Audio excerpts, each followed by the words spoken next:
What's going on, guys? My name is Voss and we are back at it with another car review, and today I am in a 2008 Audi R8 gated manual.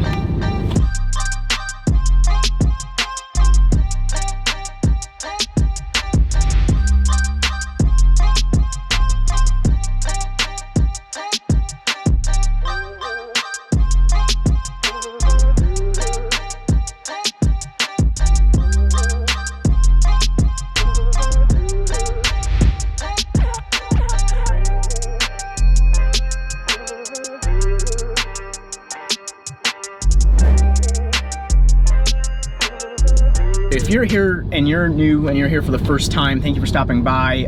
We're an automotive channel. We primarily do automotive content, car rebuilds, car reviews, some tech stuff here and there. And today I'm with my friend Ben. What's up, guys? He is the owner of this 2008 Audi R8 4.2 V8 with the 6-speed gated manual. It's a lot of fun. Is it? Is it? It's a blast. Well, you're about to find out. Yeah, this is gonna be. You're about to find out. I would say when I was shopping for my M3, this was like just a little bit higher, you know, price-wise than like a super clean M3. Yeah. To where I'm like, yeah, this could be something I could swing. I could just never find one like. They're hard to find clean, especially in white. I could never find a manual. That was my have-to, is the white and the manual. All the really lower priced ones were the automatic. I don't know if they're like an e-gear or a single clutch. I don't know what it is, but yeah. But I not that that's bad or anything. The autos are everywhere. But I really wanted the 6-speed. So tell me about your car. So I bought this about 8 months ago, and it's just been a ride. Always been a dream car of mine. And pretty much went to go check it out. Wasn't sure if I was gonna buy it, and the second I saw it in person, I just take my money. And so this is the 2008. This is the first year they made the Audi R8. First one in the U.S. too. So if you watched Iron Man, the first Iron Man, when Tony Stark had, I think it was one of the last scenes, he rolled up in the Audi R8. That was this car. That was his was a convertible. Obviously, this is a coupe. I think I would get a coupe still. Oh yeah, the rigidity, it's just a little better. But so you get a 4.2 liter V8, 6-speed gated manual. It is all-wheel drive. That's a huge plus. They now offer a rear-wheel drive variant R8. They do, but you know, I still think the all-wheel drive is where you can put power down. These things sound insane. It sounds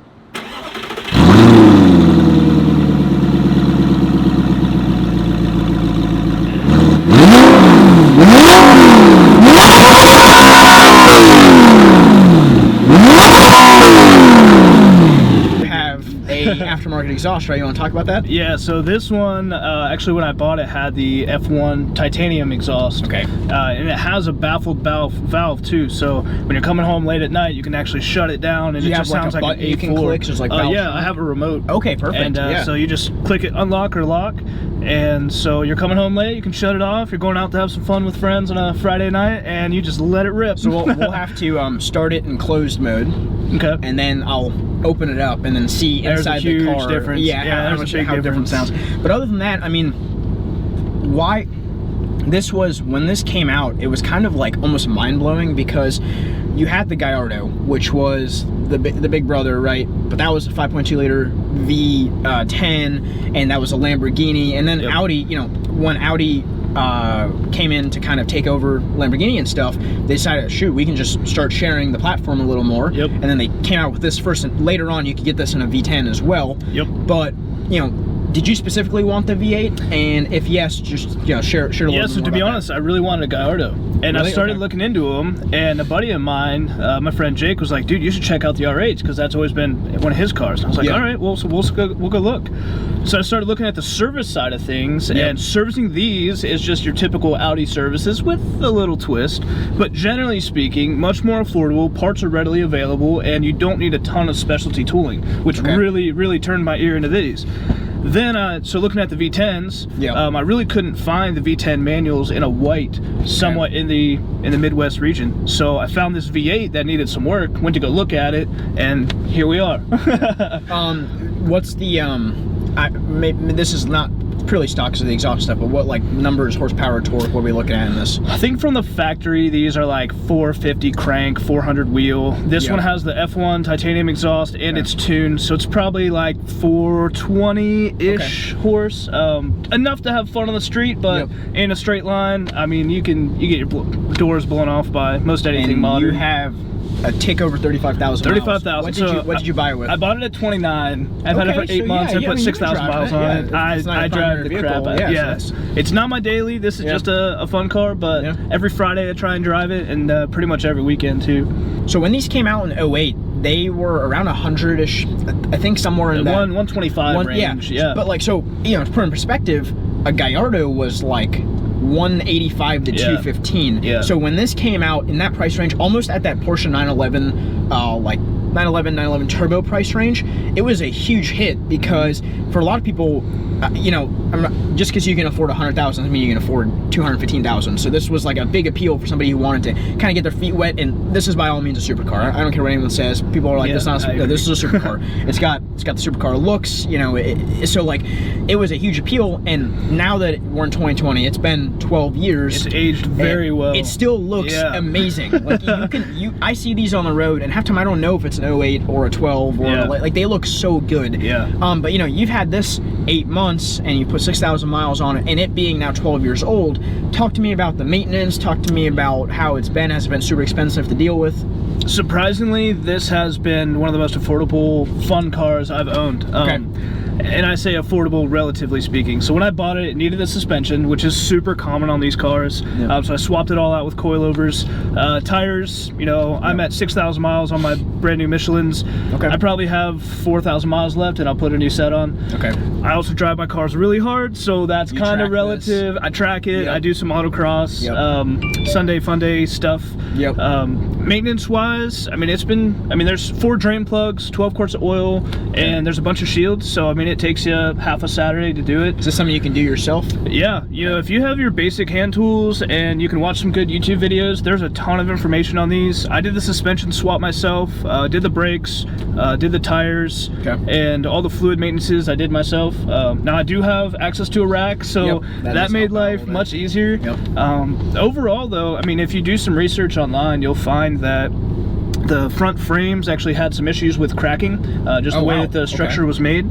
So as long as you have that inspected, which I did prior to buying, that is really one of the main concerns with these cars. So really stuff to watch out for when you're buying them is the front frames getting cracked, get that checked, and the suspension. Other than that, you know, tires, maintenance, and fluid, and have yourself a lot of fun.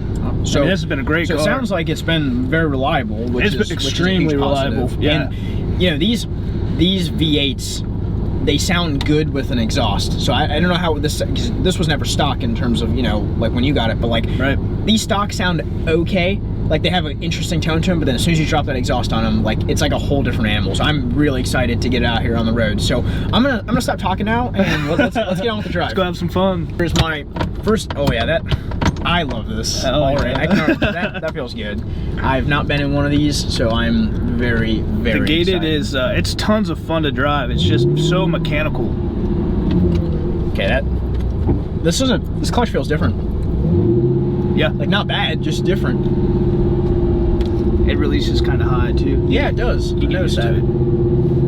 I've never driven one of these, so the goal is not. I'm not gonna stall it today. Oh, you won't stall it. It's a little different than my M3. That has like one of the softest, easiest clutches on planet Earth. Yeah. Oh, that gate. That feels so good.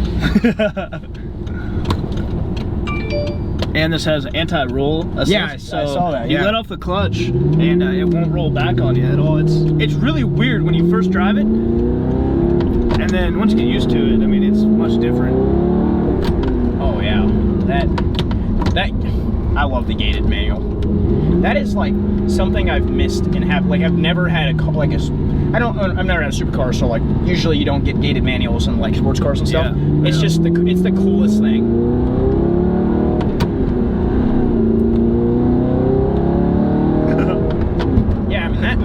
It's so easy to drive. It really is easy to drive. It's a good daily. Not that I daily it, but I can totally see why people would. It's so like It's so smooth. It's just butter. Yeah. It flows. It feels right. Everything that they designed on this car just it feels flows. Good. Yeah. It feels really good. This is. I mean, like, there are times that I'll drive it for hours on end, and I go to park it in my garage. So I'm like, I'll go run back up the street. I can't believe this is 12 years. This platform is as old as it is because it looks incredible. Yeah. Like it. And this is actually way stiffer than the stock suspension because of the coilovers. What brand did you go with? BC Racing. Okay, yeah, that's a pretty good brand. Yep. I mean, so right now the valves are closed, right? No, open. Are they? Yeah. It's not that loud in here. It's very when you're not on it and you're just cruising and there's no drone, you get a little exhaust note. When you get in a high RPM and you really step on it, I mean, it screams. So here, I can even show you what we're driving. So how it sounds closed? Yeah. So this is open. Okay. And that's closed. Wow. That's even. It was pretty quiet before inside the car. Open it. Okay. Yeah. Oh yeah, that's. And that's with the windows up too. Yeah. Yeah, it makes a big difference. So, what else were you looking at when you narrowed it down to getting this? So, I really wanted a Lotus Exige, and because those cars are just fun, they're a blast on the track, and they're about the same price range as these. Yep. And I drove one. Speaking of the price range, I've seen these anywhere from high 40s for really, really bad automatics, all the way up to like even some of the earlier ones, like in the 80s for like pristine examples. So there's a good range in this. They're for what you're buying, it's a really good bang for your buck, and honestly, that's what really turned my eye to this. Not to mention, when I was looking at Gallardo's, the repair costs and the maintenance, because that's what a lot of people forget. You spend all the money to buy the car, and the services, they really get you. I don't want to push it too hard. Oh, dude, push it as hard as you want. Now that I've not to cut just you makes off, you smile, doesn't it? Now that I've driven it a few miles, like I've honestly almost figured out how everything like feels and engaged in here. It's smooth, but go back to your story. So sorry. no, you're good. I'm sorry. So I drove a Lotus Exige, and I mean it was a fun car to drive, but getting in and out of it, using it kind of how I use this car, it just wasn't practical. And once again, that's where my buddy really turned me on to these things, and I saw it in person, and then just kind of went from there. And like, with this, these seats are super comfortable. Yeah. They're very buckety and padded, but they have a good amount of bolstering. So if you were to take this pretty hard stuff, I feel like it's still very responsive. Yep. So like, if you want to take this on a road trip or take this on like a cross-country kind of style trip, I would much rather be in this than a Lotus Exige. Oh, absolutely. But then if you're going it's got seat heaters and air conditioning and a good radio. But if you go to the track, this should still be, I don't know where it compares to a Lotus, but it should be pretty fun. Yeah. To be fair, I haven't had a Lotus on track. I've had this on track a few times, and it is a ton of fun. Nail it. Oh wow! As soon as it goes about 6,000, there's a lot more power. Yeah, like it just wow. I wasn't expecting that. Wow, that shifts so smooth. Feels so good in the passenger seat. Like I've never sat over here and had somebody nail. Dude, that was the thing. The thing with this car is that shape is very like aerodynamic. It doesn't feel.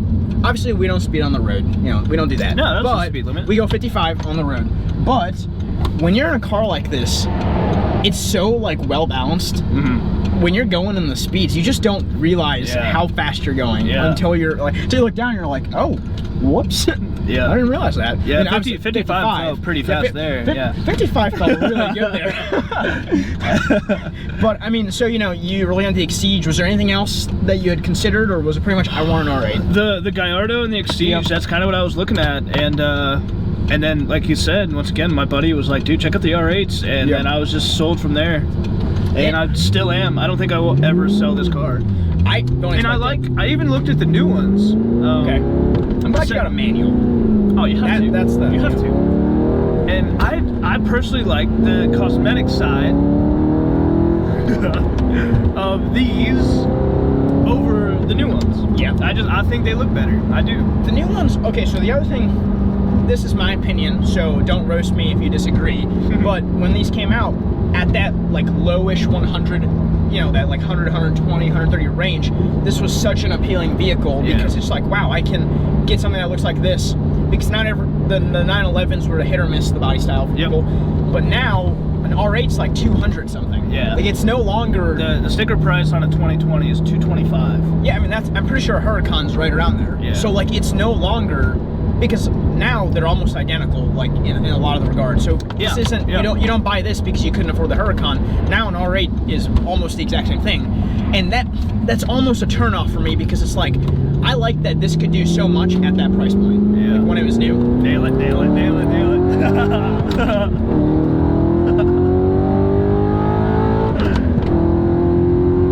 Dude, it just makes you smile, man. Dude, it brakes real good. Like this is wow. Yeah, the brakes will light you up. That was one big thing I got used to. Wow, that feels really good too. It's very composed. All-wheel drive. The all-wheel drive always feels so good. A little different than my Miata.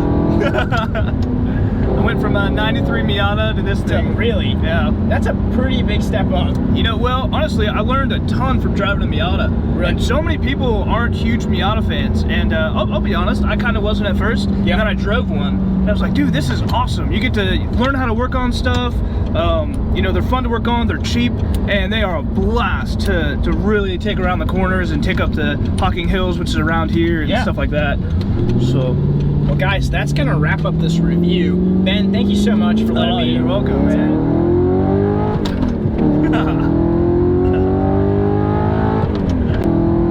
Well, thank you so much for letting me drive your R8. This thing has been a blast. Guys, if you're into R8s, you're into supercars, you're into cars in general, smash that like button, share this if you're interested in getting an R8. Obviously, they're pretty affordable, relatively. They're easier to work on, and overall, you would say not too many complaints? No. If you're thinking about buying one, buy one yesterday. Guys, well, there you have it. Thank you for watching, and I will see you next video.